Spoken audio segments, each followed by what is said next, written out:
Ahojte ľudkovia, vítam vás pri novom videu. Dneska to nebude story time, ale skôr také kecacie video o ničom. Chcem si vyliať sediečko, pripravte sa na to. Určite ste si všimli nové pozadie, mám tu morálnu podporu v podobe axolotla, ktorého mám momentálne na stole. Taktiež mám nový mikrofón, že neviem úplne ako funguje, tak dúfam, že to nebude taká bolesť pre vaše uši. Dlho sme sa nevideli, asi 3 mesiace. Viem, je to strašné. Myslela som si, že budem vydávať každý týždeň jednu animáciu, ale zistila som, že to je strašne veľa času. No, ale to odbieham od témy. Hlavná téma je, že tieto 3 mesiace neboli videá kvôli môjmu račkovaniu. Áno, lebo som sa za to hanbila. Ľudia na internete si vždycky nájdu, na čo vám budú nadávať. Na vzhľad mi nemôžu nadávať, lebo ma nevidia, tak jasne, že išli po mojom hlase. A dostal som pár hnusných komentov na moje račkovanie. Jeden mi napísal: ty račkuješ. Ďakujem, že si mi oznámil, že račkujem. Vôbec som to nevedela, za svojich 22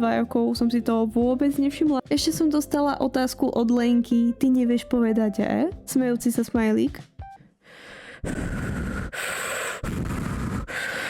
Kámo, dýchaj. Takže tak, ľudia vedia byť hnusní. Áno, nie som prvýkrát na internete, viem ako to chodí na internete, ale občas to zabolí. Aj keby mi to napísalo 10-ročné dieťa, aj tak to zabolí. Lebo deti sú najviac úprimné a to je to na tom najhoršie. Ale nemôžem zabudnúť aj na tie dobré komenty. Je tam veľa z vás, ktorí tiež račkujú a píšete, že je to cute, keď človek račkuje. Na internete tiež kopu ľudí, ktorí majú nejakú račovú vadu alebo majú inakší hlas ako ostatní.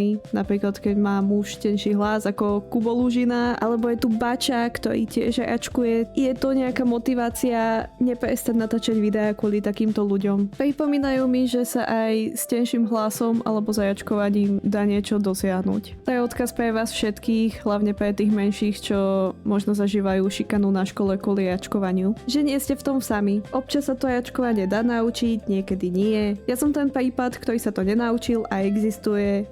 Kamarátov, má svoju milovanú polovičku, takže sa to dá, nestrácate nádej. Tak či tak budem dostávať na svoj hlas stále tieto komentáre a aspoň to pomáha algoritmu. Bohužiaľ, môjho račkovania sa nezbaví, takže budete ma musieť počúvať s mojím račkovaním. Ďalej, prečo netočím videa, je, že prokrastinujem. Kvôli tomu, že videá, ktoré som vydala, majú väčší úspech, ako som čakala a moc som to nezvládla. Vy si hovoríte, že Ježiš, veď sa raduj, že to je super, nie? Ale moja perfekcionistická hlava si hovorí, že musí každým dielom vydať lepšie video. Tak sa to snažím napraviť aj týmto videom, aj keď bude krátke a o ničom, ale chcem si zvyknúť na natáčanie. Nie som vôbec na to zvyknutá. Som zvyknutá na to, že si len doma kreslím, nie som vôbec zvyknutá na takéto kecanie, som docela introvert, ale chcem sa prekonať, treba sa prekonávať. Mám už napísané nejaké témy na nové videá, tak len k ním potrebujem napísať scénar, tak sa máte na čo tešiť. Chcela by som ešte aj o tom račkovaní natočiť jedno celé veľké video, tak uvidím, kedy sa k tomu dostanem. Plus chcela by som natočiť videjka viacej z tej umeleckej stránky tým, že kreslím a malujem celý život. Tak mám nejaké skúsenosti, s ktorými by som sa mohla s vami podeliť. Na TikToku som pár tutoriálov na kreslenie spravila a mali úspech, tak by som rada aj tu na YouTube vybudovala komunitu umelcov, preto ak kreslíš a chceš sa zviditeľniť, môžeš mi poslať na Instagram alebo na TikTok fanart a dám ťa na konci videa. To by bolo všetko. Vidíme sa pri inom videu. Čaute.